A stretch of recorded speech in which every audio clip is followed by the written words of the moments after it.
in the lecture number 7 we are continuing with the gravitational central force motion, and thereafter we will go into the two body problem. So, in the gravitational central force motion, the last thing was to be proved that T square is proportional to a to the power q, which is Kepler's third law. Okay. So, we know that dA by dt is equal to a dot the rate of sweep of the area. This is nothing but h by 2, where h is the angular momentum per unit mass. Okay. So, therefore, from this place the time period can be written as the a by a dot, that is the a dot is the rate of sweep of the area. So, total area to be swept is the ellipse area. So, the ellipse area can be written as pi a b divided by a dot. So, a dot we replace as h by 2. So, this becomes 2 pi a b divided by h, where b is the semi minor axis x, and a is the semi major x, and h is the angular momentum per unit mass.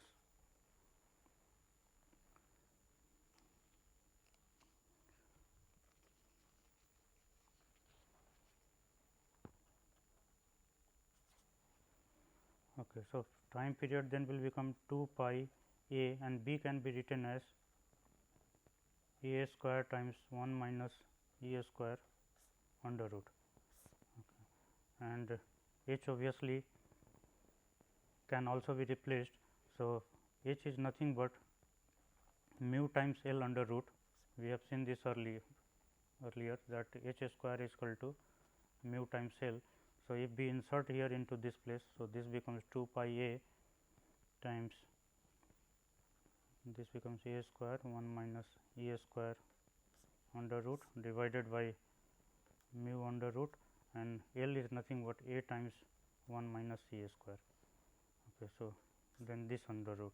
So, together this gives 2 pi a to the power 3 by 2, and 1 minus c square under root will cancel out, leaving out mu under root. So, this is 2 pi a by mu is q to the power 1 by 2. This implies T square, this is equal to 4 pi a square a cube by mu. This implies T square is proportional to a cube. So, this is what we wanted to prove, that a square of the period of the body in the orbit is proportional to the cube of the semi major axis, or the also this is sometimes called the average distance from the sun. Okay. In the case of earth.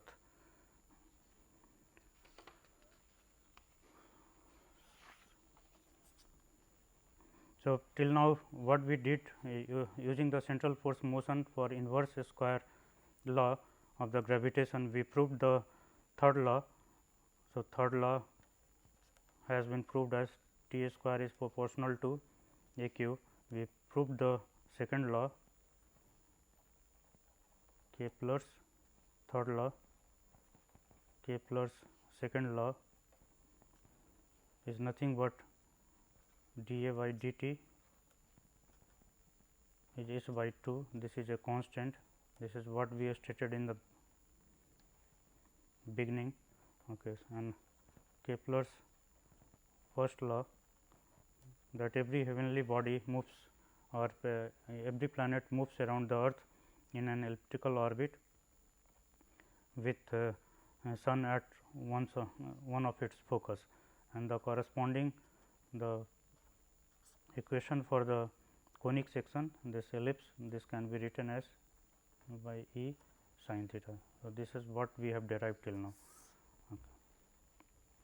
So, for ellipse we have written E to be between 0 and 1 for ellipse. Okay.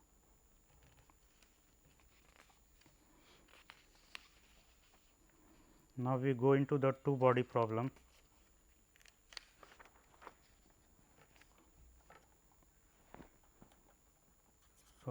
in the two body problem we have two body problem.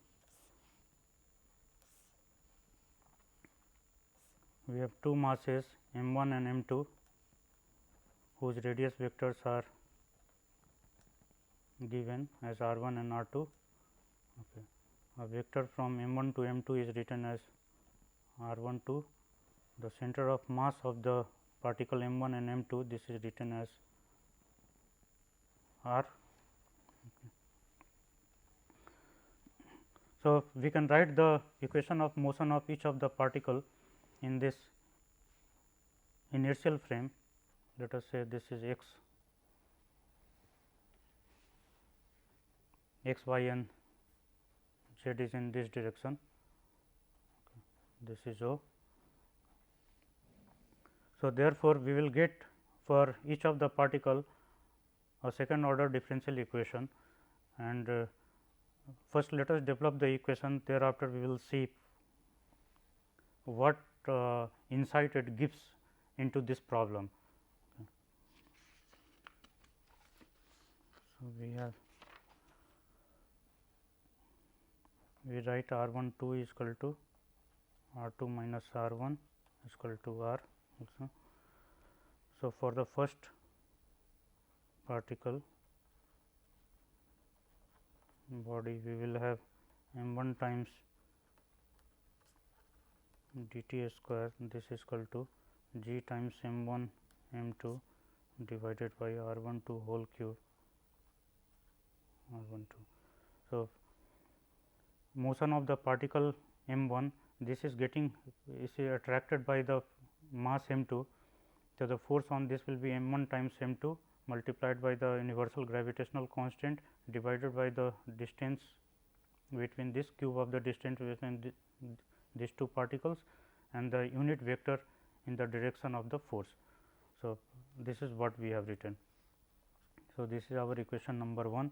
Similarly, for particle 2 we can write r 2 dt square, this is equal to minus g times m 1 m 2 r 1 2 whole cube r 1 2. Now, in the case of particle 2, the force is applied opposite to the r 1 2 direction. So, we put a minus sign here in this place. Okay. So, this is our equation number 2. Adding equation 1 and 2. So, what we do, we add these two equation. So, we get from here m 1 times, and this we can write as in terms of v 1 the velocity of the particle.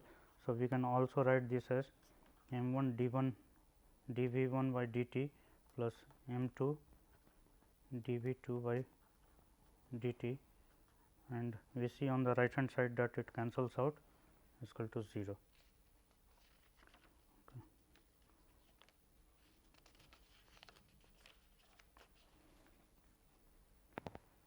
So, we can, if the mass is constant, the same thing we can write as d by dt m 1 v 1 plus m 2 v 2 is equal to 0. Now, the quantity inside the bracket, this is nothing but the linear momentum. Okay.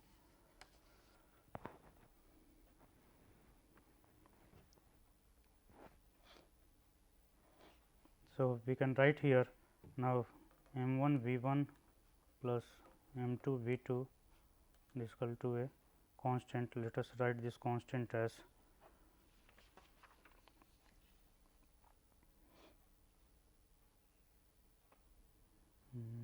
some constant, let us say this is c.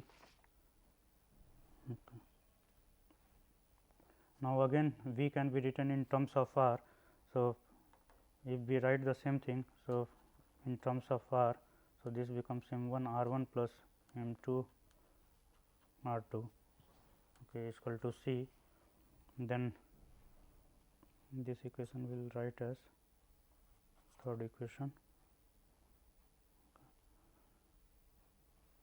So, next we have, if we integrate it further, we get m 2 r 2 is equal to C t plus let us say another constant A.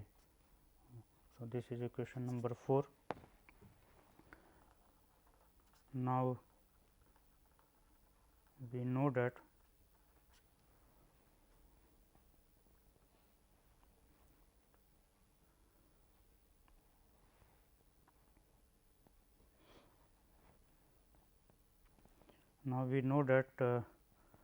M 1 R 1 plus M 2 R 2 is equal to M 1 plus M 2 R, where R is the center of mass. Here R is the center of mass. Okay. Therefore, equation 4 can be written as M 1 plus M 2 times R is equal to C t plus A, or equivalently we can write M 1 plus M 2 if we differentiate with respect to t. So, this becomes R dot is equal to C. So, this equation, the equation number 5 implies, okay, from here we can see this is the R dot is the R dot is the velocity of the center of mass, and m 1 plus m 2 is the total mass of the two particle. So, from here we on the right hand side is a constant vector. So, from here we can conclude that the velocity of the center of mass, it continues to move with a constant velocity. So, from equation 5 we conclude that the center of mass moves with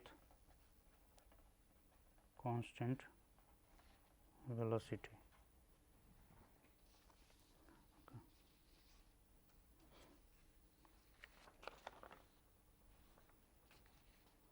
7, 4.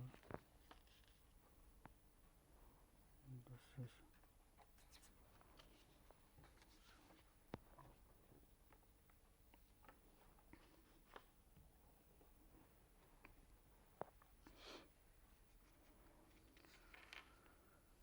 okay. So, in this equation we have been able to identify A is a constant vector here. So, we have been able to identify two constant vectors C and A. Okay. C and A, these two constant vectors together, the vectors C and A together give 6 scalar constants. So, for this motion of the two particles in the inertial reference frame, we have been able to identify till now 6 scalar constant. So, let us see if we can identify any further more scalar constants. So, now from the equation 1 and 2, if we multiply them by by R 1 and R 2 vector respectively and add. So, multiply equation this is equation 1 and 2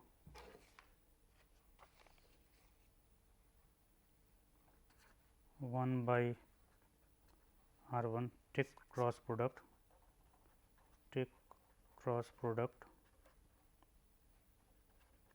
of equation 1 by R 1 and 2 by R 2 and add.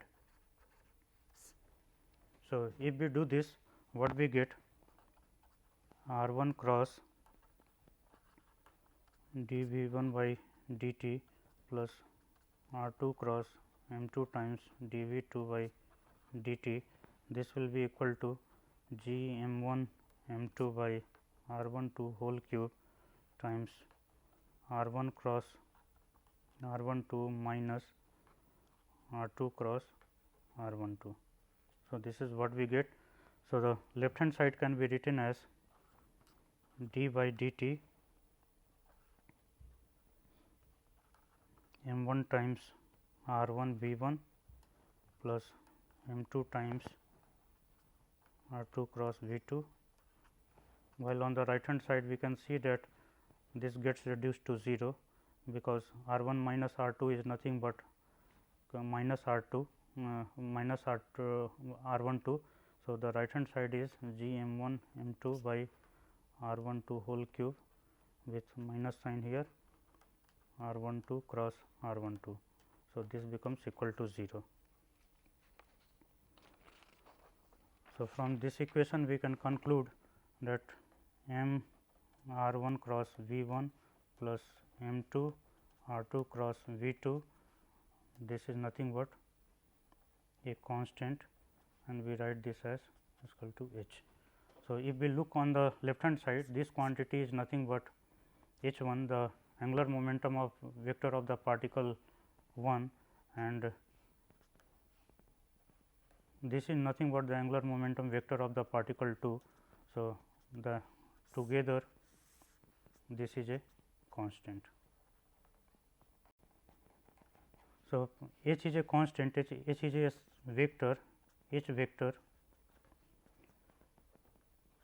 gives us 3 scalar quantities.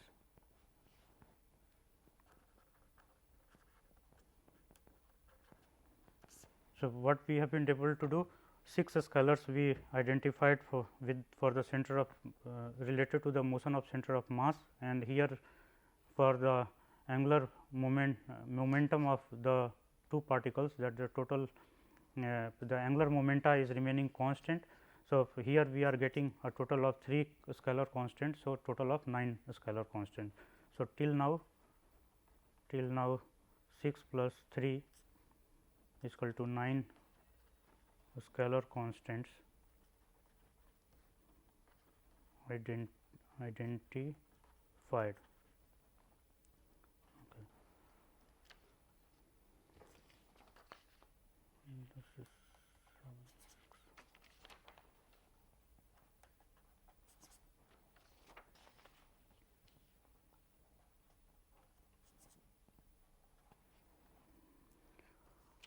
okay. Further, we will be able to identify only one scalar constant, which is the total energy of the system, which we are going to compute now. So, what we do? We take the dot product of the equation 1 and 2, take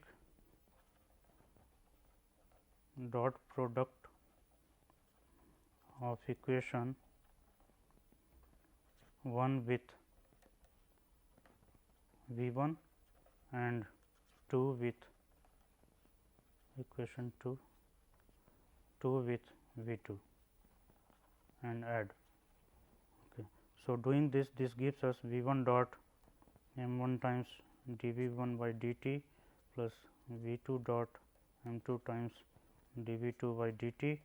This is equal to z m1 m2 by r12 whole cube V1 dot r12 minus V2 dot r12. Okay.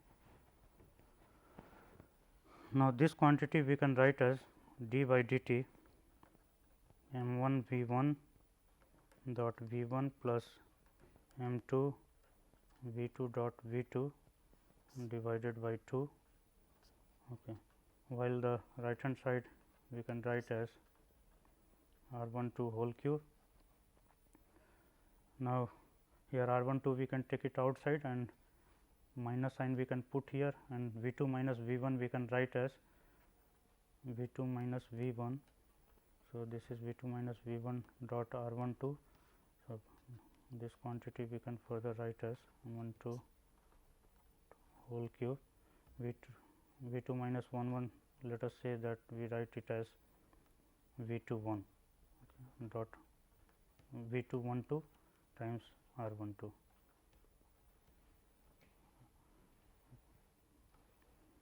So, the left hand side, okay, this is the dot product here. So, left hand side will get reduced to this is m1 V1 square, and this gets reduced to m2 V2 square divided by 2. This is very easy to see it. If you differentiate this is going to yield this respective quantities here. So, you can do it yourself.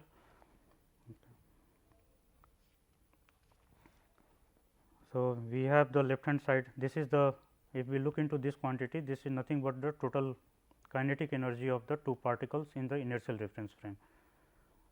Right hand side we need to compute further. Okay. So, d by dt 1 by 2 m 1 v 1 square plus m 2 v 2 square,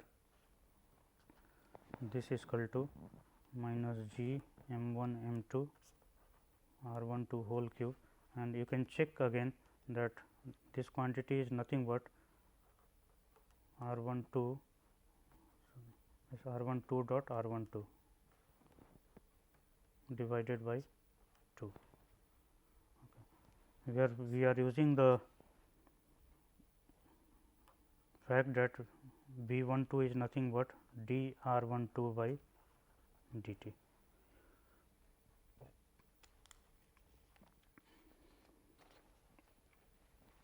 So, the right hand side can also be further reduced. So, we write it as 1 by 2 m 1 v 1 square plus v 2 square is equal to minus g m 1 m 2 r 1 2 whole cube times d by dt and r 1 2 whole square. Okay, so, 1 m 2, this will give divided by 2. So, 2 2 will cancel out and this will give us r 1 2 whole cube with a minus sign, and this is d r 1 2 by dt. This is what we get. Okay. So, now if you look into this quantity, you can write this quantity as d by dt g m 1 m 2, this is r square, here this becomes r square. Okay. r 1 2. Okay, if you differentiate this, so r 1 2 will get differentiated and this r square will r 1 2 will appear in the denominator with a minus sign and d r 1 by dt. So, now finally integrating it. So, what this we get integrating we get 1 by 2 m 1 v 1 square plus m 2 v 2 square, this is equal to g m 1 m 2 divided by r 1 2 plus say constant E, this is a constant. Now, we can look into this quantity, this is nothing but the potential energy, this is nothing but potential energy of the two particle system, and this is nothing but the kinetic energy. So, we can write it, this is the potential energy with what we write here with potential energy, negative of the potential energy, we can put here minus sign inside and minus side like this. So, the with minus sign this quantity appears as a potential energy. So, with minus sign, okay. So, we have here, rather I will put a bracket like this to make it more convenient. Okay. So, minus sign is taken outside.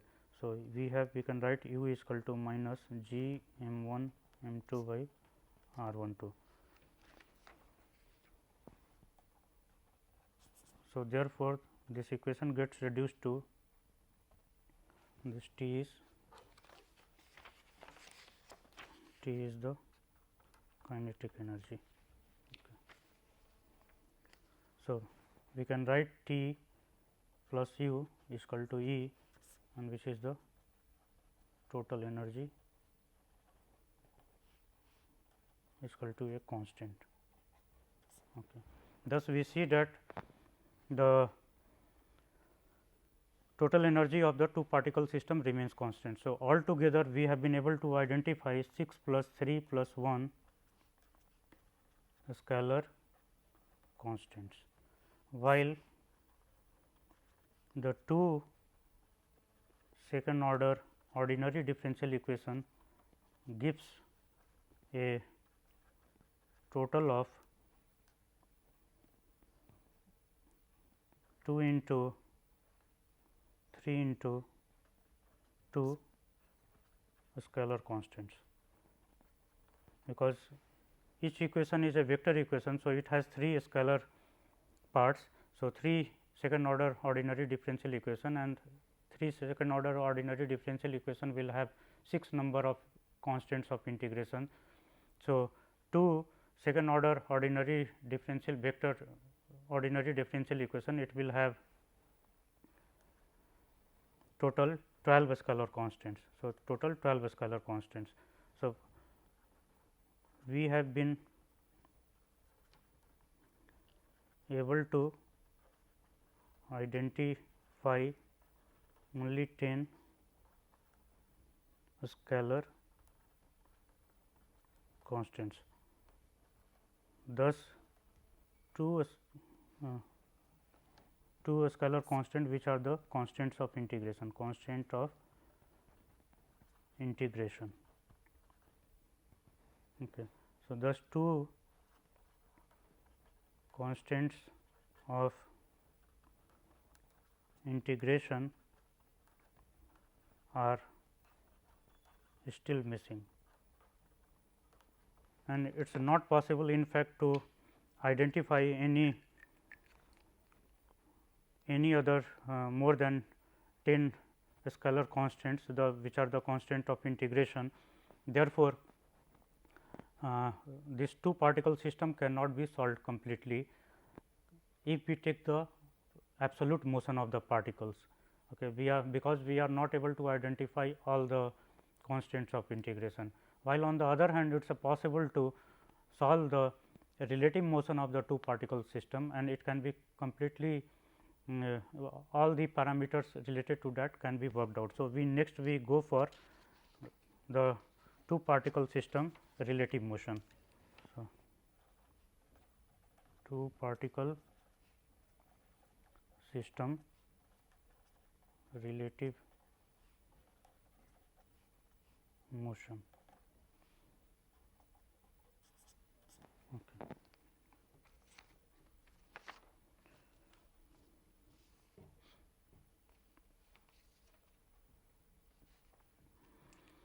So, again we can utilize equation number 1 and 2. So, dividing equation 1 by m 1 and 2 by m 2 and subtracting, this will give us d v 2 by d t minus d v 1 by d t. Okay. This is equal to minus G m 2 r 1 2, this is m 2 r 1 2 by r 1 2 whole cube minus G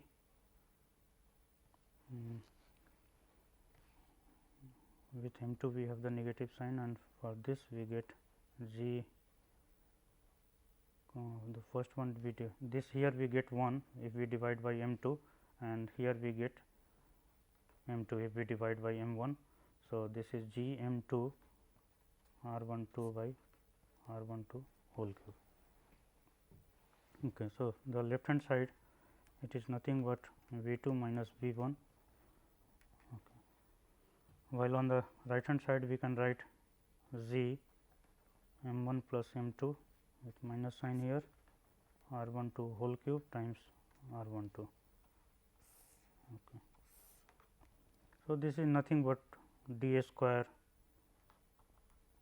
r 1 2 by d t a square, and if we put G times m 1 plus m 2 is equal to mu. So, this will look like in this format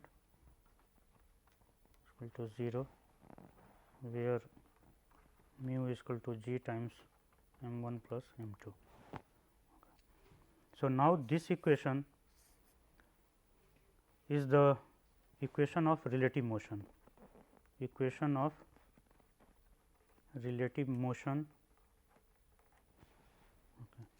and it is possible to solve this equation. Okay. And so, this is a second order differential equation, ordinary differential equation, but it is a vector. So, again this will have a total of 6 constants of integration, and it is possible to identify those 6 constants of integration. But for the two particle system, for their absolute motion or their motion in the inertial reference frame, not their relative motion.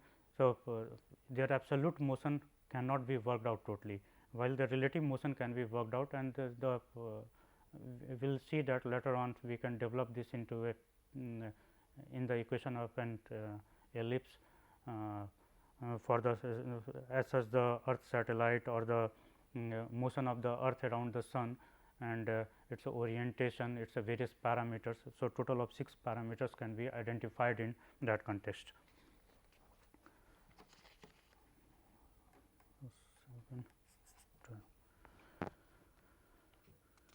So, for now solving this equation,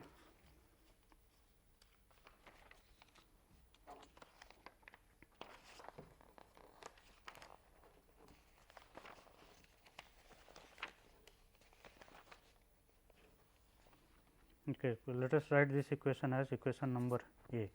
So, for solving this equation A,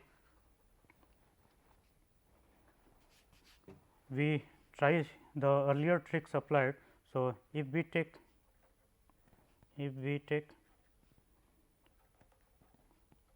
cross product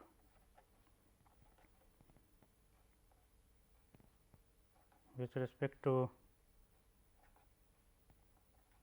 R 1 2, okay.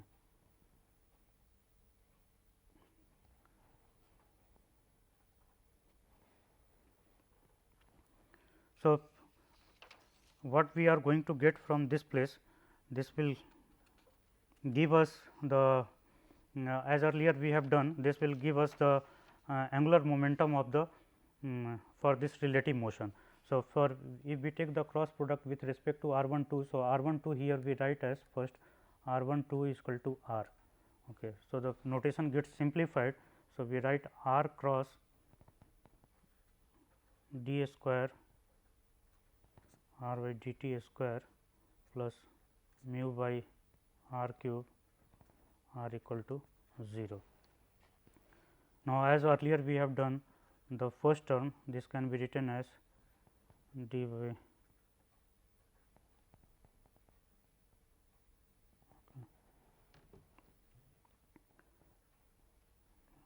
let us write in this way R cross dr by dt,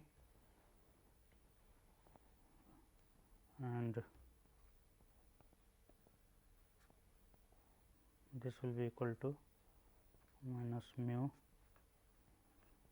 R. Okay. Here also we have to take the cross product. So, we take it on the right hand side and simply take the cross product R cross R by R cube times mu, and this is nothing but 0.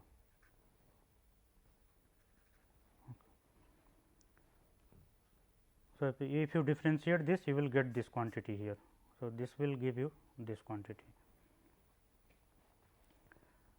Now, integrating, so this gives us d r by dt, this is nothing but r cross v is equal to a constant which are we can write as h. So, what we have found that r cross v, this is equal to h, this is the this gives the angular momentum is a constant. So, for this relative motion, angular momentum is a constant.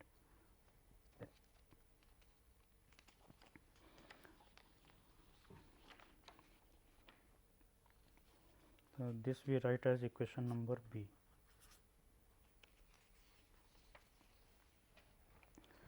Now, if we take the dot product of equation number A with respect to V or R dot. So, taking dot product equation A on both sides by R dot or V, this results in R dot cross d square r by dt square plus mu r by r cube equal to 0. Okay. And the quantity which is present here, we can break it, take it outside, dt square, this we can write as minus r dot cross r mu times r cube.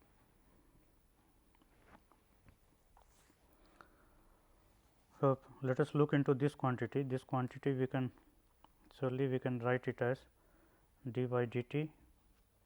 This quantity is nothing but r dot is v and this is dv by dt. So, we can write as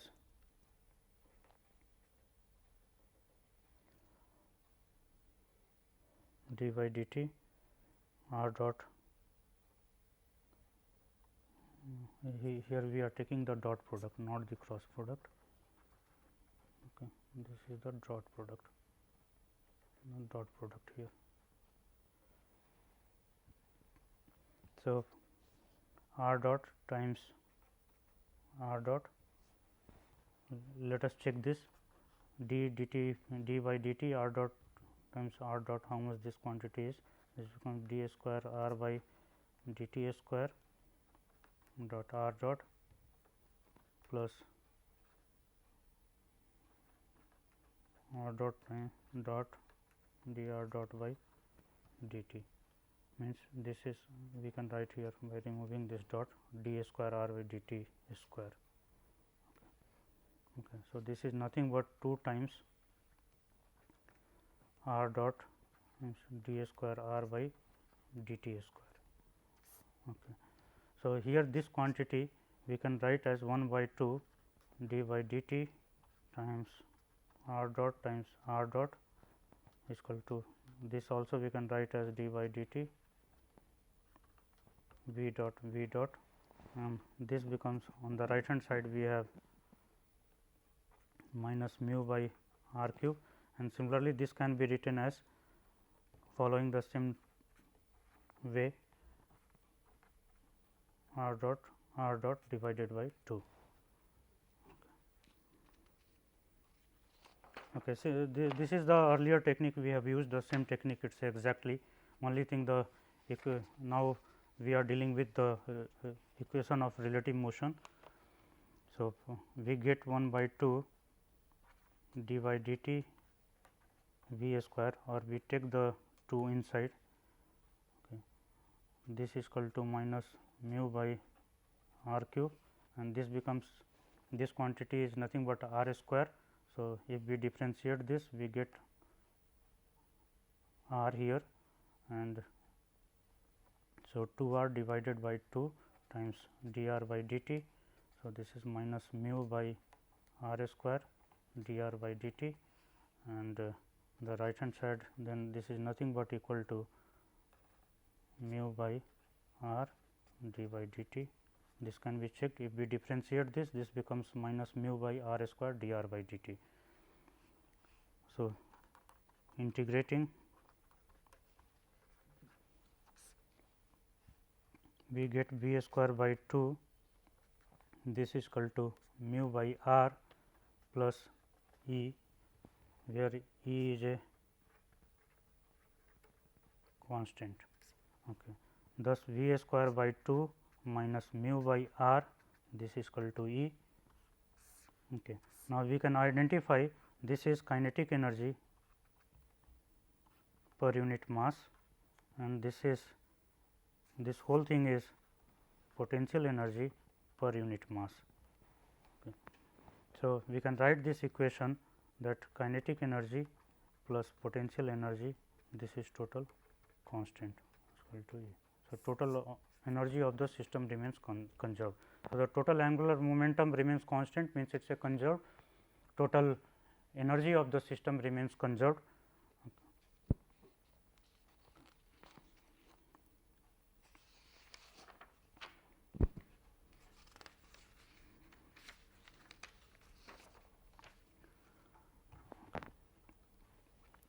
So, now what do we conclude from all these results, that for two particle system, if we are looking for the absolute motion of the particles, then it is not possible to completely solve it.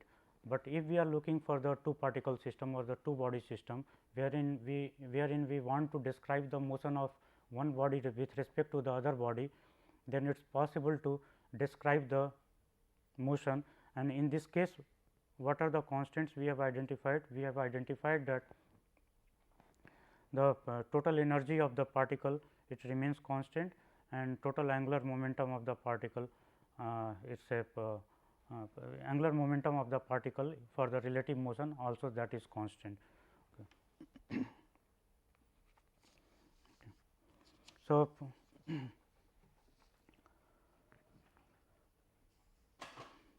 now for two particle system, we want to solve the equation of motion, then we have this d square r by dt square plus mu r by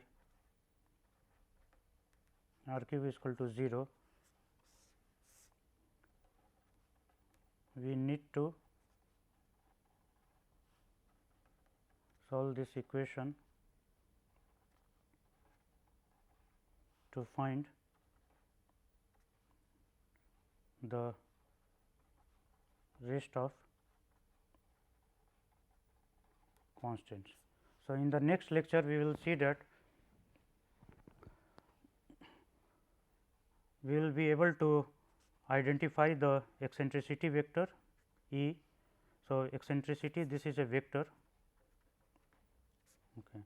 And similarly, we will be able to identify, we have already identified the H, which is the angular momentum vector.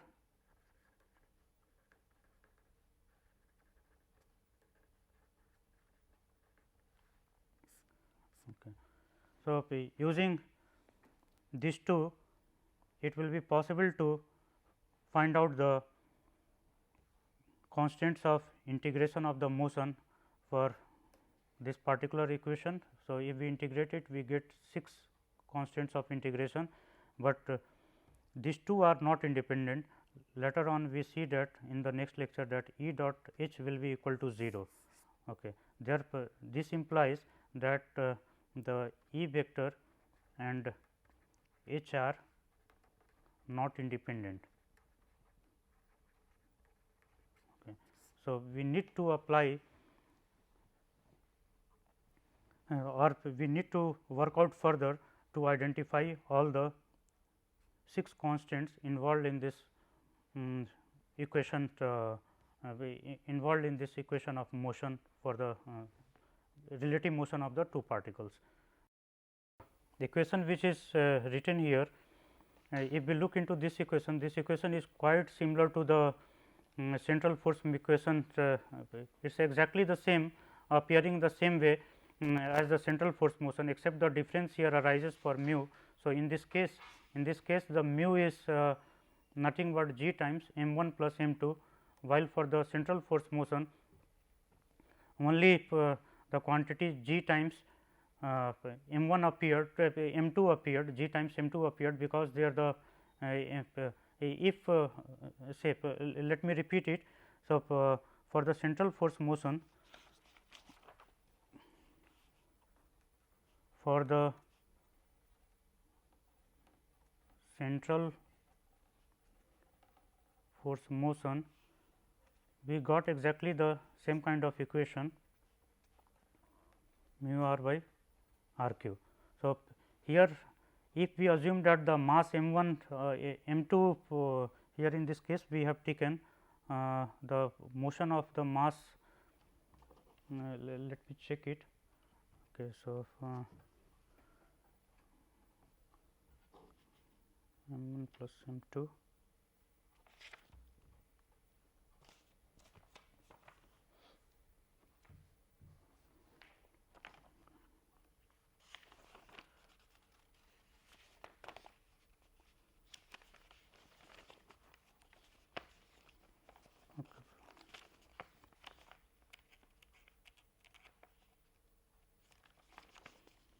Okay, while writing the relative equation of motion, so for this we have written as here dv2 minus dv1. So, what we are doing? We are writing the equation of motion of the particle 2 with respect to particle 1, that is this quantity is here d square r 2 by dt square minus d square r 1 by dt square is equal to dv2 by dt and d minus dv1 by dt. So, this is the motion being described with respect to the particle number 1. So, the motion of the particle 2 with respect to particle number 1. So, in that situation,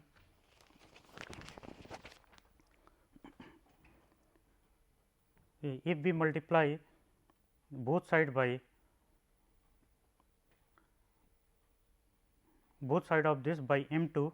So, we get the motion of the particle 2 with respect to the motion of the particle 1, if we let us multiply like this. Okay.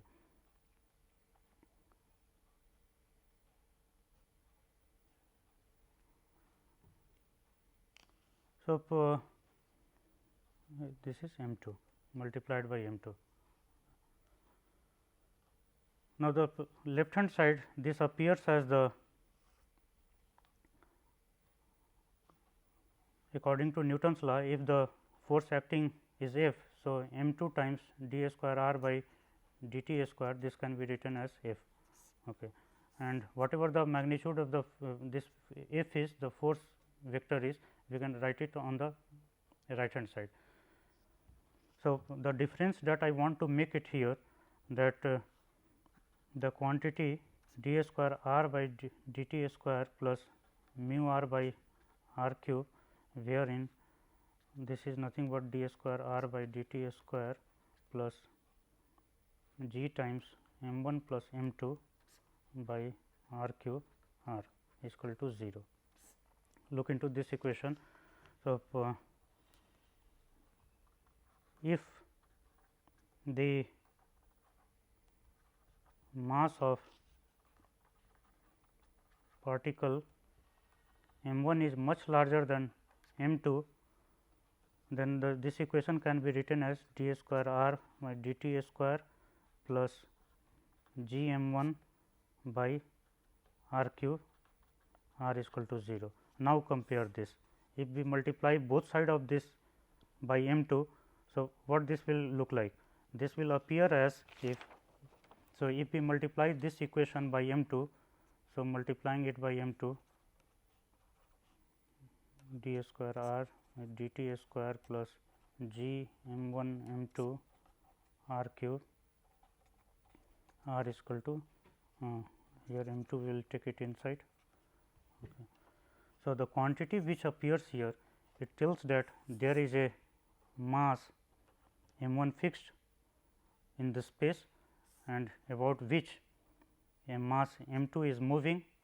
Okay. Therefore, the force of attraction between this masses are g times m1 m2 by r square, and therefore, the equation of motion can be written for the mass m2 is equal to m2 times d square r. This is the radius vector r here, with dt square is equal to minus g times m1 m2 by r cube r.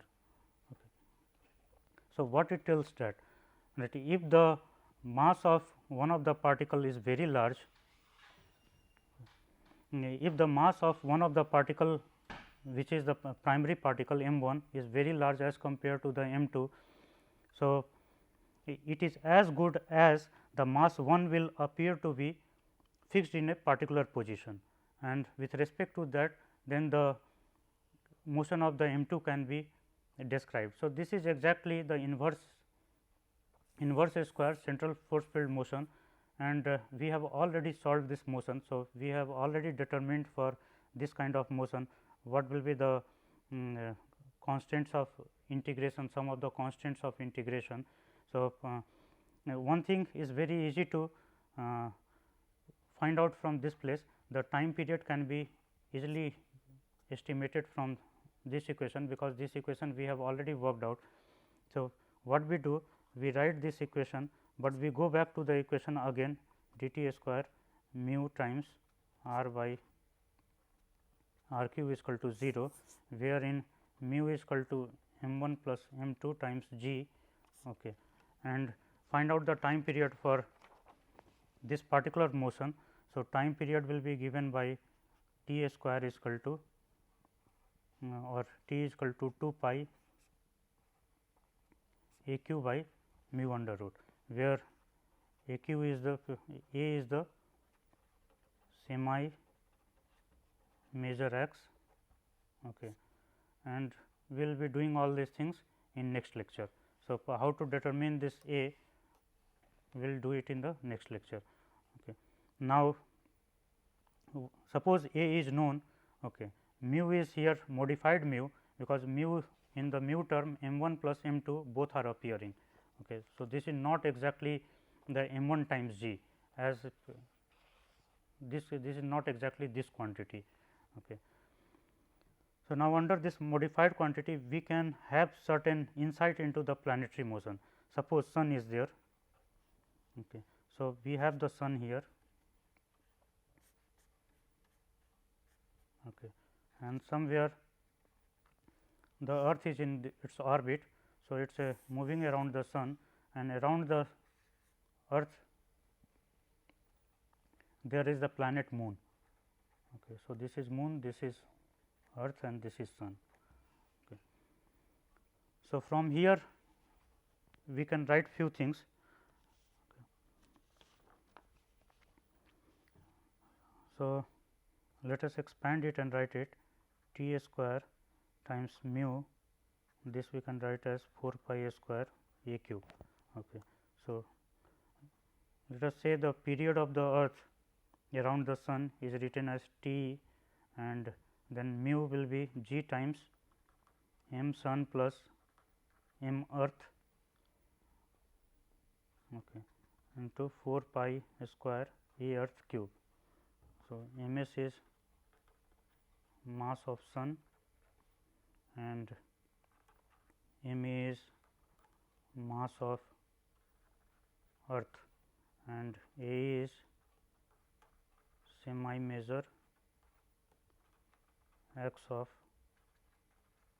earth. Okay. So, this is our, let us say this is equation number C.